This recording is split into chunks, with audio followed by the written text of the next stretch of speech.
नमस्कार,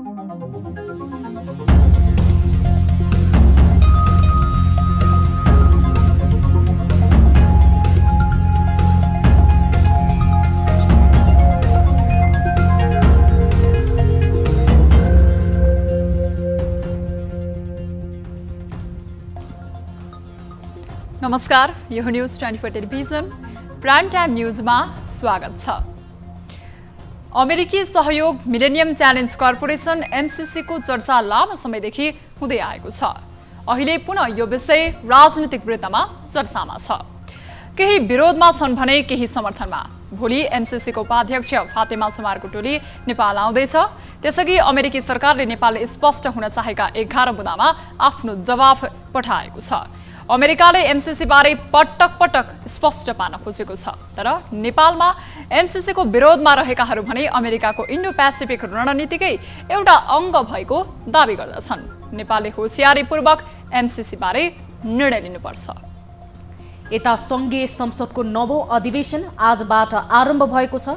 पहिलो बैठकमै प्रमुख प्रतिपक्षी दल नेकपा एमाले विरोध जनायो। उसले सभामुखमाथि आरोप लगाउँदै पहिलो बैठकमा सबै प्रक्रिया नै अघि बढ्न नदिने अडान लियो। संसदीय प्रणालीमा प्रतिपक्ष दल प्रधान मानिन्छ। सरकारमा सत्तारूढ दल हावी हुने थलो रहे पनि सरकारलाई खबरदारी गर्ने नागरिकको सार्वभौम अधिकार रहने संसद प्रतिपक्षको मानिन्छ। तर नेपालमा संसदभित्र बहसको सट्टा अवरोध गरेर बल देखाउने परम्परा स्थापित हुन पुगेको छ। बहस गर्दा समस्याको हल निकालिन्छ भन्ने तर्क अब नेपाली संसदमा हराएझै बनेको छ। एमालेको यो अवरोध पहिलो होइन। प्रतिपक्षमा जुन दल रहन्छ उसले संसद अवरोध गरेरै सरकारमाथि दबाव सिर्जना खोज्छ, जसका कारण महत्त्वपूर्ण विधेयकहरू अल्झिएर बस्ने गरेका छन्। अहिले संघीय संरचना कार्यान्वयन गर्ने खालका विधेयकहरू समिति र संसदकै पेरिफेरीकै उल्झनमा छन्। अझ संसद नहुँदा सरकार ल्याएका अध्यादेशहरूमा छलफल हुने छाँटकाँट नै छैन, जसका कारण सत्तारूढले आफ्नो अनुकूल अध्यादेश ल्याउने र स्वार्थ पूरा नहुँदै निष्क्रिय बनाउने खेलहरू सुरु भएका छन्। यदि संसद जारी रहे ती विषयहरूमा स्वस्थ छलफल हुन्थ्यो। अब प्राइम टाइम न्यूजका हेडलाइन्स। सरकारले स्पष्ट हुन चाहेको प्रश्नमा एमसीसीले पठायो जवाफ। उपाध्यक्ष फातेमा सुमार सहितको टोली नेपाल आउँदै। प्रधानमन्त्रीसँग भोलि नै भेटवार्ता।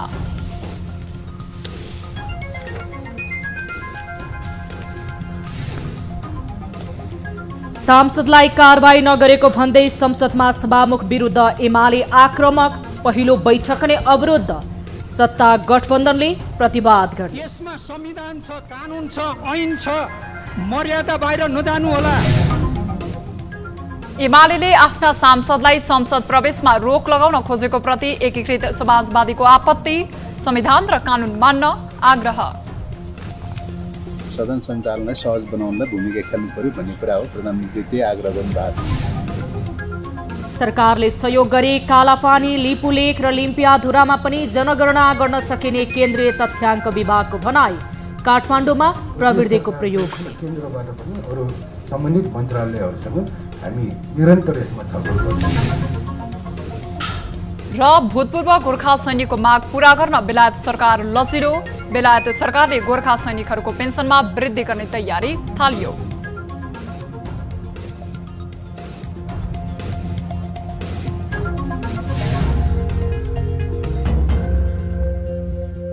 हामी निरन्तर न्यूजमा छौं। उपाध्यक्ष फातेमा सुमारको टोली आउनु अघिल्लो दिन अर्थात् आज अमेरिकी मिलेनियम च्यालेन्ज कर्पोरेसन एमसीसीले नेपाललाई जवाफ पठाएको छ। नेपाल स्थित अमेरिकी दूतावास मार्फत पठाइएको जवाफबारे दुवै पक्षले खुलाएका छैनन्। एमसीसी राजनीतिक मुद्दा बनेर विवादमा तानिएपछि सरकारले 11 बुँदे सूची सहितको पत्र अमेरिकालाई पठाएको थियो। त्यसको जवाफ दिँदै आज उसले आफ्नो दूतावास मार्फत नेपाल सरकारलाई जवाफ दिएको हो। नेपाल सरकारले भदौ 18 गते एमसीसी सम्झौताका विषयलाई सूचीकरण गरेर वाशिंटन डीसी स्थित एमसीसी मुख्यालयलाई पत्राचार गरेको थियो। एमसीसी उपाध्यक्ष फातेमा सुमार र सहायक उपाध्यक्ष जोनाथन ब्रुक्सको टोली भोलि नेपाल आउँदैछ।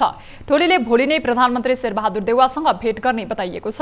विद्युत प्रसारण लाइन र सडक मर्मत सम्भार सम्बन्धी 500 मिलियन अमेरिकी डलर अनुदानको परियोजना सम्बन्धी सम्झौताको विषयमा उठिरहेका सवाललाई स्पष्ट पार्न 11 बुँदे सूचीसहित पत्र लेखिएको थियो। एमसीसीले सबै बुँदामा एक एक गरी स्पष्ट पार्न खोजेको सरकारी स्रोतले जानकारी दिएको छ। नेपाल सरकार र एमसीसी बीच सन् 2017 मा वाशिंटन डीसीमा सम्झौता भएको थियो। प्रतिनिधि सभाको 9औं अधिवेशनको पहिलो बैठकमै तनावपूर्ण अवस्था सिर्जना भयो। प्रमुख प्रतिपक्षी दल नेकपा एमाले आफ्नो पार्टी फुटाउन सभामुख अग्निप्रसाद सापकोटाले भूमिका खेलेको भन्दै एमाले आक्रोश पोख्यो। उनीहरूले सभामुखको भूमिकामा प्रश्न उठाउँदै एमाले निष्कासन गरेका 14 सांसदलाई पदमुक्त नगरेको भन्दै संसदमा नाराबाजी गरिरहेकै बेला राजनीतिक दल सम्बन्धी अध्यादेश पेश भएको छ। एक रिपोर्ट।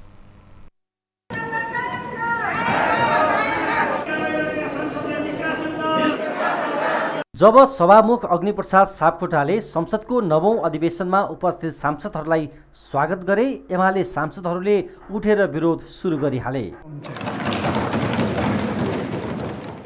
त्यस लगत्तै सभामुख सापकोटाले एमाले प्रमुख सचेतक विशाल भट्टराईलाई 5 मिनट समय दिए।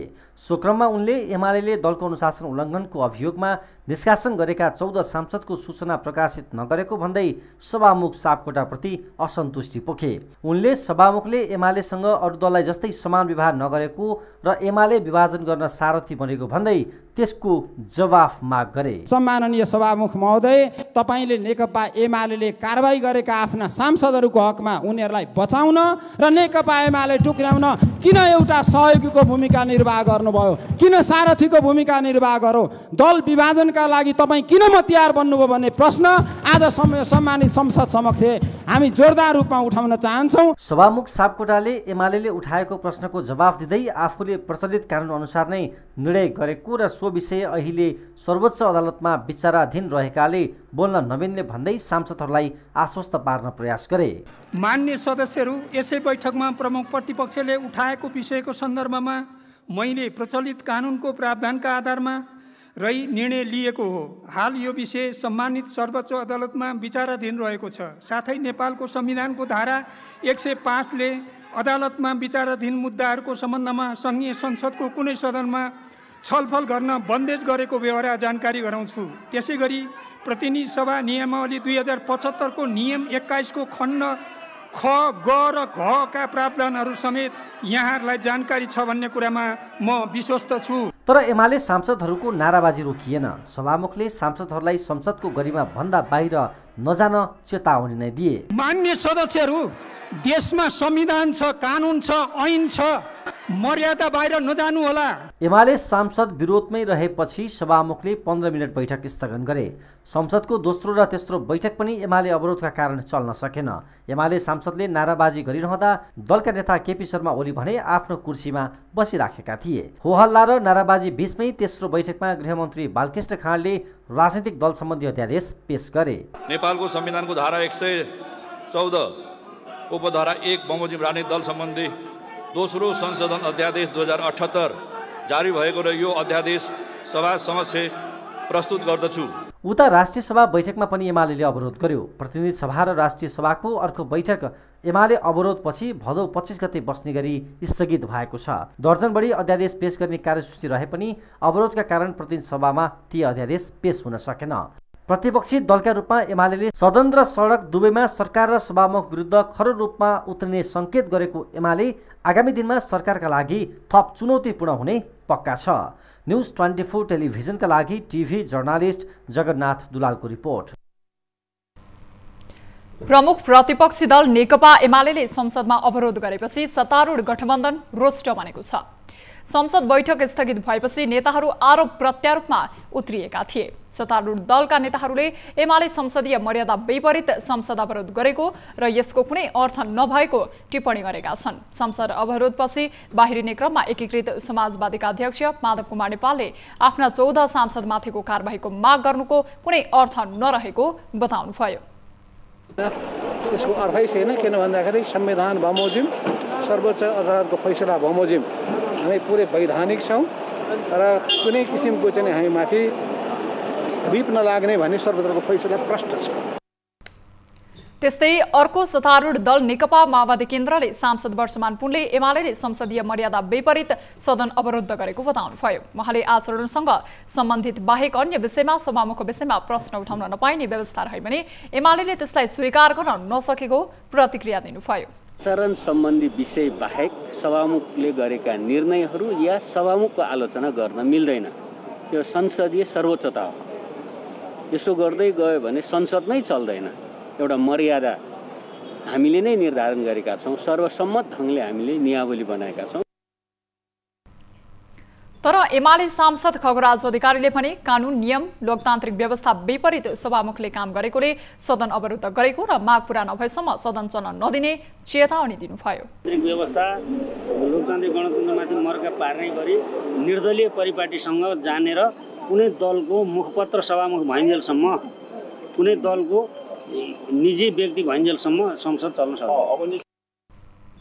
एमालेको लगातार नाराबाजीपछि संसदको नवौं अधिवेशनको पहिलो बैठक तनावपूर्ण बनेको थियो। संसदमा देखिएको अवरोधले पुनः राजनीतिक अस्थिरताको बिउ रोपेको जानकारहरूले बताएका छन्। उता एमालेबाट फुटेर बनेको नेकपा एकीकृत समाजवादीले संसदमा आफ्नो उपस्थितिलाई लिएर एमालेले गरेको विरोधप्रति आपत्ति जनाएको छ। आज संसद भवन नयाँ बानेश्वरमा बसेको एकीकृत समाजवादीको संसदीय दलको बैठकले एमाले अध्यक्ष केपी शर्मा ओलीले आफूलाई संविधान कानूनभन्दा माथि राख्न खोजेको आरोप लगाएको छ। नेपालको संविधान र कानून अनुसार आफ्नो पार्टी बनेको भन्दै एमाले विरोध गर्नुको औचित्य नभएको एकीकृत समाजवादीले बताएको छ।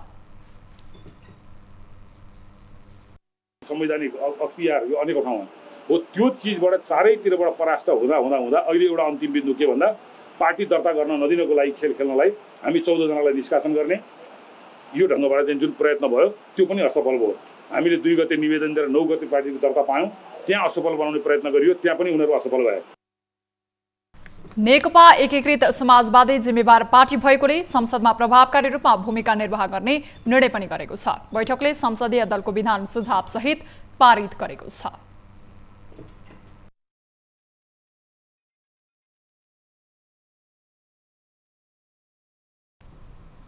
हामी निरन्तर न्यूजमा छौं।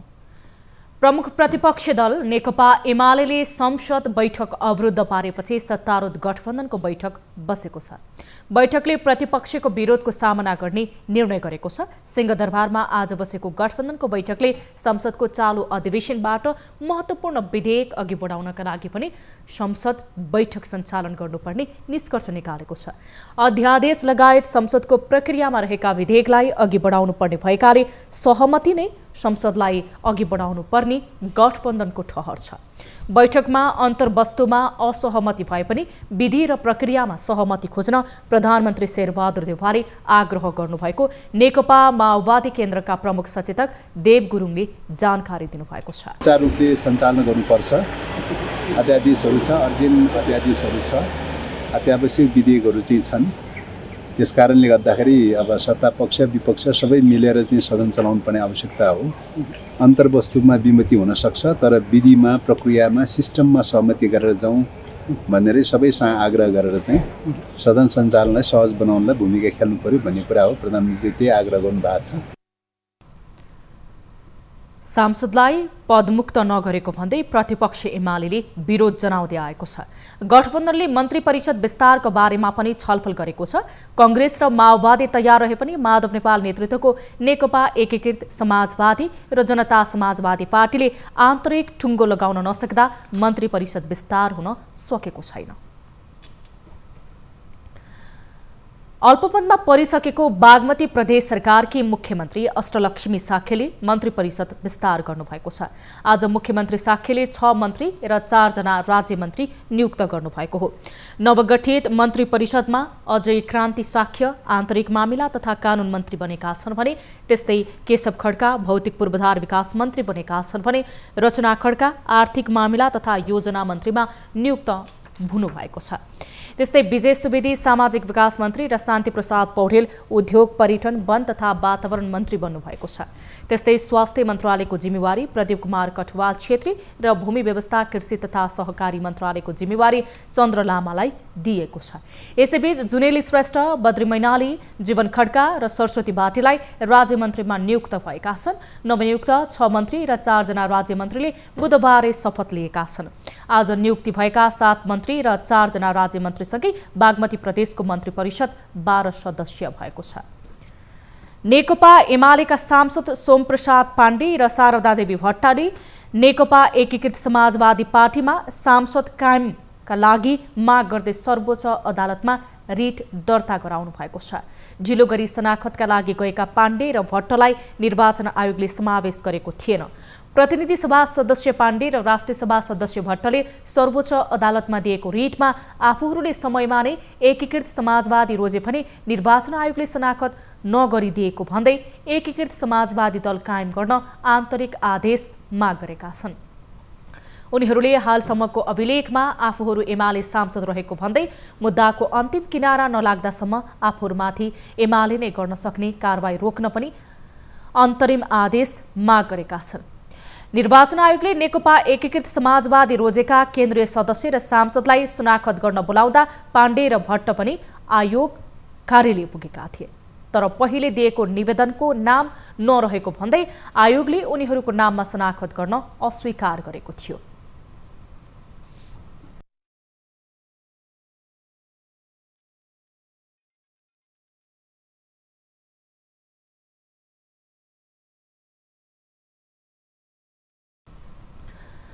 बेलायत सरकारले भूतपूर्व गोर्खा सैनिकहरूको पेन्सनमा वृद्धि गर्न लागेको जानकारी दिएको छ। रक्षा मन्त्रालय गैर आवासीय नेपाली संघलाई पत्र लेख्दै पेन्सन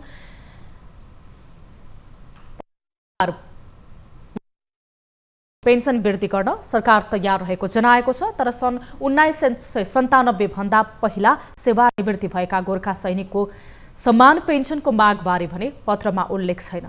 एनआरएन युकेका अध्यक्ष सन्ता गाहा मगरले अगस्त 16 मा बेलायती प्रधानमन्त्री बोरिस जोन्सनलाई पत्र लेख्दै ब्रिटिस गोर्खाहरूले उठाउँदै आएको समान पेन्सन र समान सुविधाको माग तत्काल सम्बोधन गर्न आग्रह गरेका थिए। मंगलबार उक्त पत्रको जवाफ दिँदै बेलायती रक्षा मन्त्रालयले माग बमोजिम पेन्सन लगायतका सुविधा पुनरावलोकन गर्न सरकार तयार रहेको जनाएको छ। त्यसका लागि बेलायत सरकारले यसै महिना सेप्टेम्बरमा छलफलको आयोजना गर्ने जनाएको छ। सो छलफलमा रक्षा मन्त्रालय, बेलायती सैनिक मुख्यालय, गोर्खा सैनिकका प्रतिनिधि र नेपाली राजदूत पनि सहभागी हुने जनाएको छ। हामीसँग न्युजहरू अझै बाँकी छन्। यो समय हो लाइफ बोय हात धुने ब्रेकको।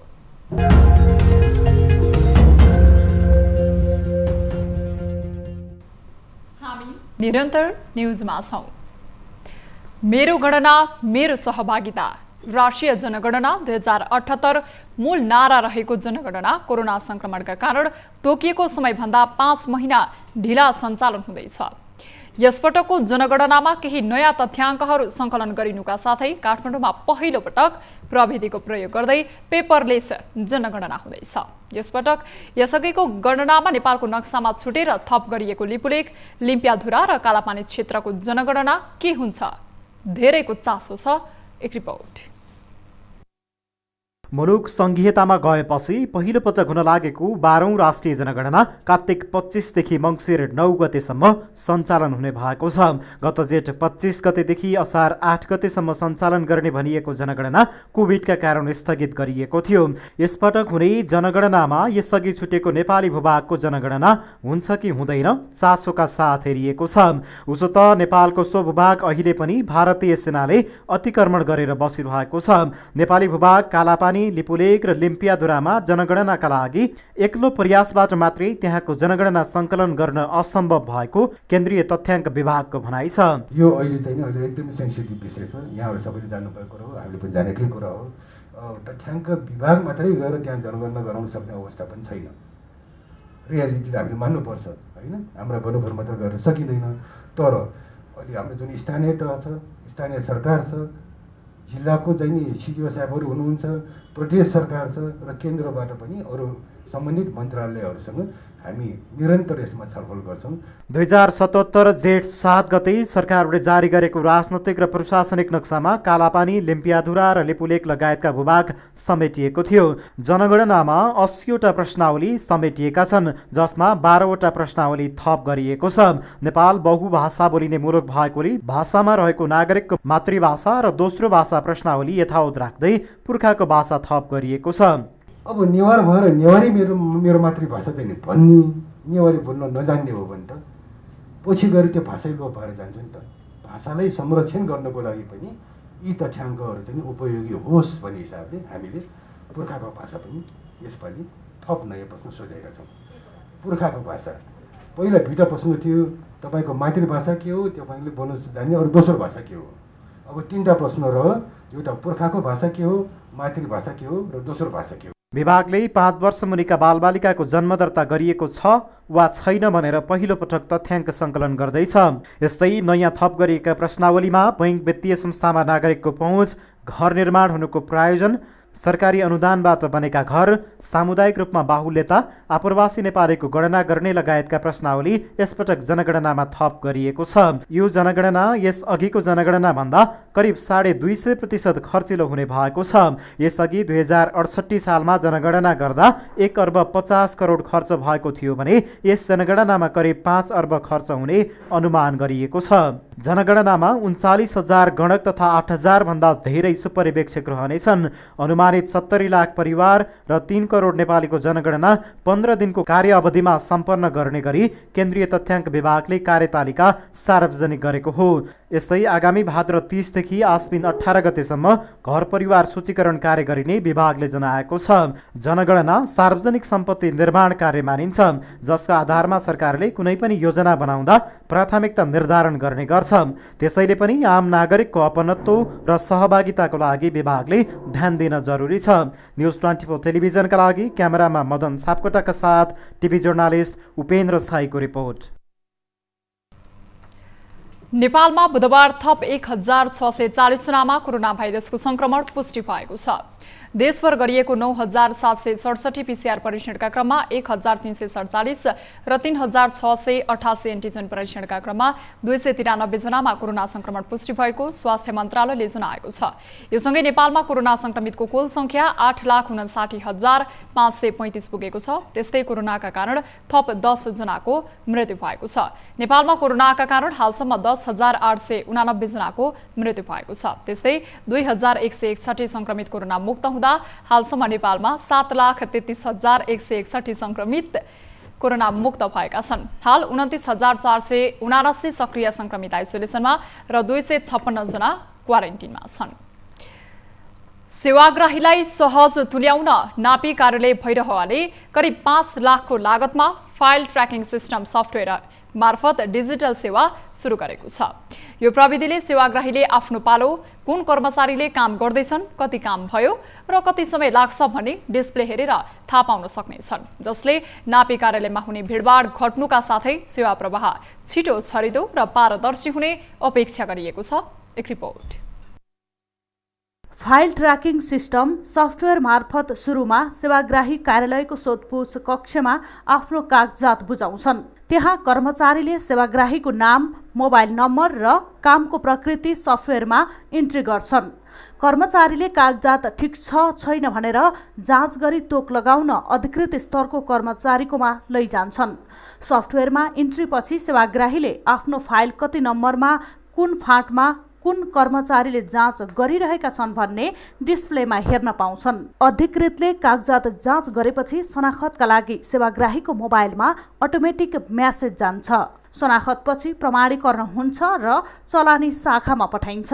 काम सम्पन्न भएको म्यासेज सेवाग्राहीको मोबाइलमा पठाइन्छ र कागजात लिन बोलाइन्छ। डिजिटल प्रविधिको सुरुवातले भिडभाड घट्नुका साथै सेवाग्राहीको समयको पनि बचत भएको छ। पहुँचका भरमा छिटो काम गरिदिने प्रवृत्ति र एक अर्काको पालो मिच्ने काम रोकिएको छ। यसले पारदर्शिताका साथै सुशासन कायम राख्न महत्त्वपूर्ण भूमिका खेल्ने नापी कार्यालयको विश्वास छ। हाम्रो कम्प्युटरको माध्यमबाट पुग्छ र त्यहाँ क्यू सिस्टममा जान्छ र पब्लिकले ती आफ्ना दर्ता भएका क्यू सिस्टममा कति नम्बर पालोमा भएको छ भन्ने कुराहरू बाहिर पब्लिकले देख्न पाउँछ र आफ्ना कामहरू सम्पन्न गरिसकेपछि शनाखत गर्ने ठाउँ पर्ने ठाउँमा शनाखत गर्न आउनुहोस् भनेर मेसेज जान्छ। त्यसपछि चेक जाँच फाँटमा गयो भने बाहिर डिस्प्लेमा चाहिँ तपाईँको फाइल चेक जाँच फाइलमा पुगेको छ भनेर डिस्प्ले हुन्छ।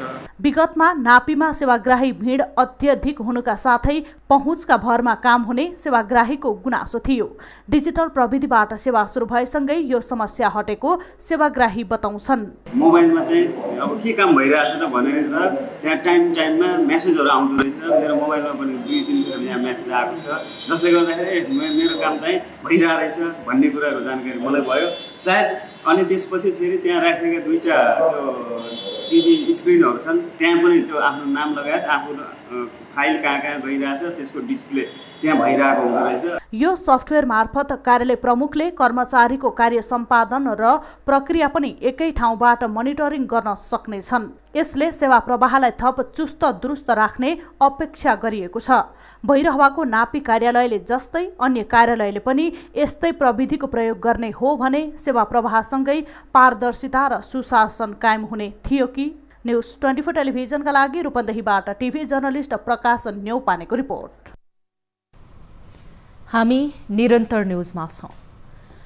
परम्परागत अन्नबालीबाट राम्रो आम्दानी हुन छाडेपछि तेह्रथुमका किसान अकबरे खुर्सानीको खेतीतर्फ आकर्षित हुन थालेका छन्। कडा परिश्रम तथा मेहनतले उब्जाएको अन्नबालीको ज्याला पनि नउठ्ने भएपछि किसानले वैकल्पिक खेतीको रूपमा थोरै क्षेत्रफलबाट धेरै आम्दानी लिन सकिने गरी अकबरे खुर्सानी खेतीतर्फ लाग्न थालेका हुन्। अकबरे र मकै कोदोमा भन्दा अकबरेबाट चाहिँ फाइदा पाएँ मैले। अकबरे भनेको अब लाख रुपियाँको अन्न हुँदैन यतिमा, 1 रोपनी माटामा। अकबरे भनेको अब यतिमा 1 लाख हाराहारी पुग्छ। जिल्लाका अधिकांश क्षेत्रका किसानहरू 1 रोपनीदेखि 5 रोपनीको क्षेत्रफलसम्ममा अकबरे खुर्सानी खेती गर्दै आएका छन्। बजारको समस्या नभएकाले यो खेतीबाट परिवार धान्न तथा बचत गर्न समेत टेवा पुगेको किसानहरू बताउँछन्। सुरु गरिकन तपाईको 2 रोपनीमा खेती गरेर भने उसले चाहिँ वर्षभरि खाना त्यही 2 रोपनीकोले चाहिँ खाना पुर्याएर पनि केही पैसा उसले आम्दानी गरेको छ। अर्गानिक रूपमा खेतीलाई विस्तार गर्दै आएका किसानले यहाँ उत्पादन गरेको अकबरे अन्य जिल्लामा समेत निर्यात हुने गरेको बताएका छन्। आज हिन्दू धर्मावलम्बी महिलाहरूले महान चाड हरितालिका तीजको अघिल्लो दिन दर खाने चलन रहेको छ। तीज पर्वको अघिल्लो दिन तीजको व्रत बस्न शक्ति प्राप्तिका लागि हिन्दू महिलाहरूले दर खाने चलन रहेको छ। दर खाने दिनमा विभिन्न मिठा मिठा परिकार बनाएर खाने र नाचगान गरेर रमाइलो गर्ने परम्परा पनि रहिआएको छ। दर खाएको भोलिपल्ट तीज पर्व पर्दछ। तीजको दिन निराहार व्रत बस्ने भएकाले त्यसका लागि शक्ति प्राप्त गर्न अघिल्लो साँझ पौष्टिक तथा तत्त्व भएका खानेकुरा खाने गरिएको हो। दर खाने समय भने ठाउँ अनुसार फरक फरक रहेको छ। कतै साँझमा अन्य चिज नखाई दर खाने प्रचलन छ भने कतिपय स्थानमा पहिला खाना खाएर मध्यरातमा दर खाने गरिन्छ। परापूर्वकालमा पार्वतीले भगवान शिवलाई स्वामी पाऊ भनी निराहार व्रत बसेको र उनको कामना पूरा भएको विश्वासको साथ अविवाहितहरूले असल पति पाउन र विवाहित पतिको सुस्वास्थ्य दीर्घायु र प्रगतिको कामना गर्दै तीज पर्व मनाउने गरेको धार्मिक मान्यता रहेको छ। अब बिजनेस न्युज।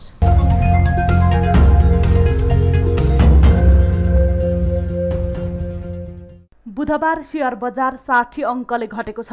60.02 अङ्कले घट्दै नेप्से परिसूचक 2876 अङ्कमा कायम भएको छ। परिसूचकसँगै कारोबार रकम झनै घटेको छ। केही दिन यता कारोबार रकममा निरन्तर गिरावट आइरहेको छ। मंगलबार 7 अर्ब 49 करोड रुपैयाँको शेयर किनबेच भएको शेयर बजार बुधबार 6 अर्ब 64 करोड रुपैयाँमा खुम्चिएको छ। भदौ 3 गते 20.5 अर्ब रुपैयाँको शेयर किनबेच भएकोमा त्यस यता कारोबार रकम खुम्चिँदै आएको छ। बुधबार सबै समूहहरू रातामै भएका छन्। बैंकिङ 31 अङ्क, व्यापार 82 अङ्क, होटेल तथा पर्यटन 64 अङ्क, विकास बैंक 157 अङ्क, जलविद्युत 53 अङ्क, फाइनान्स 97 अङ्क, निर्जीवन बीमा 328 अङ्क, उत्पादन 188 अङ्क, अन्य 63 अङ्क, माइक्रो फाइनान्स 67 अङ्क, जीवन बीमा 421 अङ्क र लगानी समूह 2 अङ्कले घटेका छन्। बुधबार सानीमा लाइफ इन्स्योरेन्सको मूल्य सबैभन्दा धेरै 10% ले बढेको छ। सीमित व्यक्तिले बैंकबाट सेयर धितोमा कर्जा लिएर पुनः बजारमै लगानी गर्दा जोखिम बन्ने निष्कर्ष निकाल्दै नेपाल राष्ट्र बैंकले सेयर धितो कर्जामा कडाई गरेको छ। सेयर धितो कर्जामा कडाई गरेपछि लगानीकर्ताहरू भने गभर्नरको राजीनामा साथै निर्देशिका खारेजको माग गर्दै सडकमा उत्रिएका छन्। बुधबार माइतीघर मण्डलामा पुँजी बजार संघर्ष समितिको नेतृत्वमा लगानीकर्ताहरूले रिले अनसन सुरु गरेका छन्। तत्काल गभर्नरको राजीनामा, बैंकहरूलाई ब्रोकर लाइसेन्स दिनुपर्ने, 10 किता आइपिओ को आवेदन दिन पाउने व्यवस्था लगायतका विभिन्न 18 वटा माग राख्दै लगानीकर्ताहरूले रिले अनसन सुरु गरेका छन्। लघु वित्तीयहरूले 20% भन्दा माथि चाहिँ डिभिडेन्ड दिँदाखेरि 50% त्यसमा रिजर्भमा हाल्नुपर्ने प्रोभिजन 1% भन्दा 1.2%, 1.3% सम्म बढाइएको र त्यसपछि तपाईको 120 दिनको भारित औसतलाई 180 दिनको बनाइएको। त्यसपछि तपाईको अब लोन लिँदाखेरि पनि अब मुल्की ऐन अनुसार हामीले अब आफ्नो सम्पत्तिमा हामीले शेयर लोन लिन नपाउने, त्यसमा 4 करोड र 12 करोडको क्याप लगाइएको। यही कुराहरूलाई लिएर हामीले यो रिले अनसन गरिरहेका छौँ। नेपाल राष्ट्र बैंकले मौद्रिक नीति मार्फत एक व्यक्ति वा संस्थाले एक बैंक तथा वित्तीय संस्थाबाट अधिकतम 4 करोड र समग्र वित्तीय प्रणालीबाट अधिकतम 12 करोडसम्म मात्र सेयर धितो कर्जा लिन पाउने व्यवस्था गरेको छ। मौद्रिक नीतिले सेयर धितो कर्जालाई कडाई गर्ने भएपछि लगानीकर्ताहरूले भने निर्देशिका खारेज गर्न माग गरिरहेका छन्। मोबाइल व्यवसायीको छाता संगठन नेपाल मोबाइल व्यवसायी महासंगठन भएको छ। आज पत्रकार सम्मेलन गर्दै महासंघले नेपालमा छरिएर रहेका मोबाइल व्यवसायीलाई एउटै छातामुनि ल्याउने जनाएको हो। कार्यक्रममा बोल्दै महासंघका अध्यक्ष भरत भट्टराईले सामूहिक नेतृत्वकर्ताको अभाव झेल्दै आएका मोबाइल व्यवसायीका लागि संस्था बनाउनु खुसीको कुरा भएको बताउनुभयो। गत आर्थिक वर्षमा मात्रै 19 अर्बको मोबाइल आयात भएको बताउँदै अध्यक्ष भट्टराईले करिब 3.5 अर्ब राजस्व तिरे पनि राज्यले मोबाइल व्यवसायीले उपेक्षा गरेको बताउनुभयो।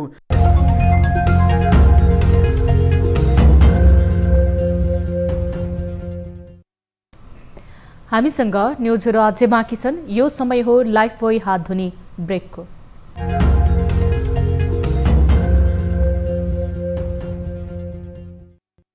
हामी निरन्तर न्युजमा छौं।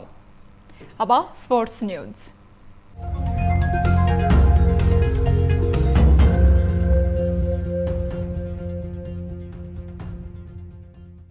नेपाली महिला फुटबल टिमले दशरथ रङ्गशालामा बङ्गलादेशसँग 2 मैत्रीपूर्ण खेल खेल्दैछ। उज्बेकिस्तानमा आयोजना हुने एएफसी कप 2022 छनौट अघि नेपाल र बङ्गलादेशले 2 मैत्रीपूर्ण खेल खेल्न लागेका हुन्। यसअघि बुधबार काठमाडौँमा आयोजित प्री म्याच कन्फरेन्समा नेपाली टिमका प्रशिक्षक ग्यारी फिलिप्सले यो खेल आफ्ना खेलाडीहरूका लागि धेरै कुरा सिक्ने अवसरको रूपमा रहेको बताए। यो मैत्रीपूर्ण खेल एएफसी छनौटका लागि ठूलो मौका भएको उनको दाबी छ। नेपाली टिमकी नियमित सदस्य तथा सर्वाधिक गोलकर्ता सावित्रा भण्डारी पूर्ण रूपमा खेलका लागि तयार नभएकोले मैत्रीपूर्ण खेल गुमाउने उनले जानकारी दिए। ग्यारीले सावित्रा टिममा नभए पनि आफूसँग मजबुत 23 सदस्यीय टिम रहेको र सबैले राम्रो प्रदर्शन गर्नेमा आफू विश्वस्त रहेको बताए। We may need to think about a different way of playing. Historically, the women's team has relied a lot on Samba. And we know that she's been leading goal scorer in the Indian League as well, so she's had great international experience. So she'll be missed, of course. So we've tried to evolve our team a little bit around a group of players rather than focusing on one player. प्रिमियर्स कन्फरेन्समा बङ्गलादेशका प्रशिक्षक गोलम रोब्बनी छोटोनले नेपाल एउटा ठूलो प्रतिस्पर्धी रहेको र यो खेल प्रतिस्पर्धात्मक हुने बताए। बङ्गलादेशको टिममा युवा खेलाडीहरूको बाहुल्यता रहेको बताउँदै नेपाललाई चुनौती दिन आफूहरू तयार रहेको उनको भनाइ छ। আমরা অনেক শক্তিশালী টিমের সাথে খেলার এক্সপেরিয়েন্স আছে। নেপাল শক্তিশালী কিন্তু আমাদের মেয়েরা কমিটি ম্যাচ খেলবে এবং একটা ভালো খেলাই তারা উপহার দেওয়ার চেষ্টা করবে। यस्तै बङ्गलादेशकी कप्तान सबिना खातुनले नेपालसँगको खेल एएफसी क्वालिफायर्सको राम्रो तयारी हुने बताए।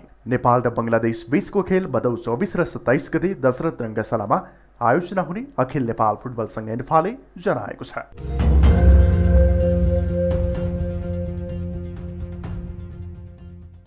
14 संस्करणको एभरेस्ट प्रिमियर लिगको खेल तालिका सार्वजनिक भएको छ। बुधबार सार्वजनिक इपिएल खेल तालिका अनुसार साबिक विजेता ललितपुर पेट्रियट्सले उद्घाटन खेलमा काठमाडौँ किङ्स 11सँग प्रतिस्पर्धा गर्नेछ। लिगमा ललितपुर र काठमाडौँसँगै विराटनगर वारियर्स, भैरवा ग्लाडिएटर्स, चितवन टाइगर्स र पोखरा राइनोसले प्रतिस्पर्धा गर्नेछन्। सिंगल राउन्ड रोबिन लिगमा 15 खेल हुनेछ। त्यसपछि शीर्ष 4 टोली क्वालिफायरमा प्रवेश गर्नेछन्। क्वालिफायरमा फाइनल सहित 4 खेल हुनेछन्। आगामी असोज 9 देखि 23 सम्म कीर्तिपुर स्थित टियु मैदानमा खेल हुनेछ। सब फ्रेन्चाइज टिमले प्रतिस्पर्धा गर्ने एफएलले 19 खेलपछि च्याम्पियन पाउनेछ। च्याम्पियन टिमले नगद 50 लाख प्राप्त गर्नेछ।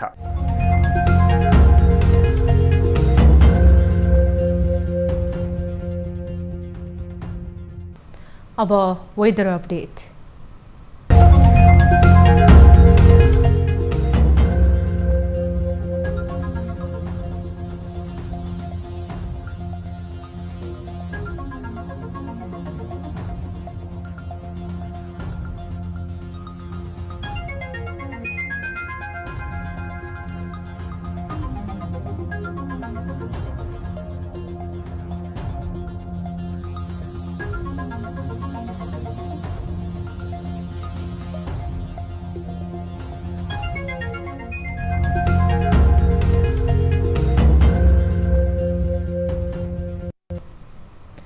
प्राइम टाइम न्यूज सक्नु अघि अहिलेसम्मका हेडलाइन्स पुनः एकपटक।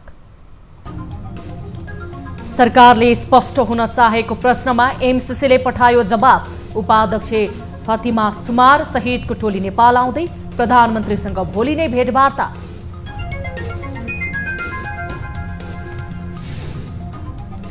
सांसदलाई कारबाही नगरेको भन्दै संसदमा सभामुख विरुद्ध एमाले आक्रामक। पहिलो बैठक नै अवरुद्ध। सत्ता गठबन्धनले प्रतिवाद गर्ने। यसमा संविधान छ, कानुन छ, ऐन छ, मर्यादा बाहिर नजानु होला।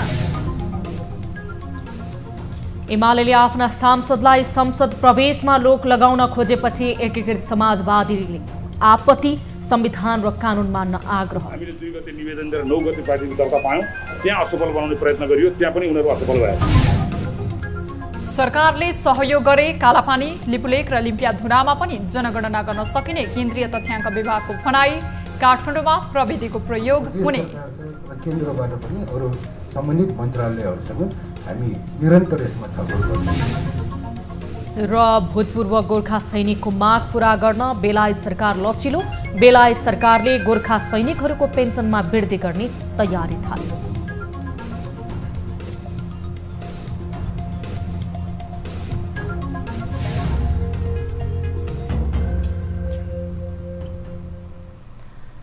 प्राइम टाइम न्यूज अहिलेलाई यति नै। ज्यादा जाँदै ताली र गालीका लागि हामीले सोधेको प्रश्न, सरकारले छिमेकी देशको प्रधानमन्त्रीको विरोध नगर्नु भन्दै विज्ञप्ति जारी गर्नु ठिक हो र?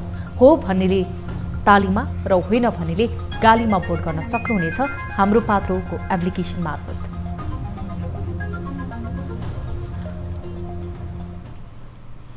थप न्यूजका लागि हाम्रो वेबसाइट www.news24nepal.com हेर्नुहोला।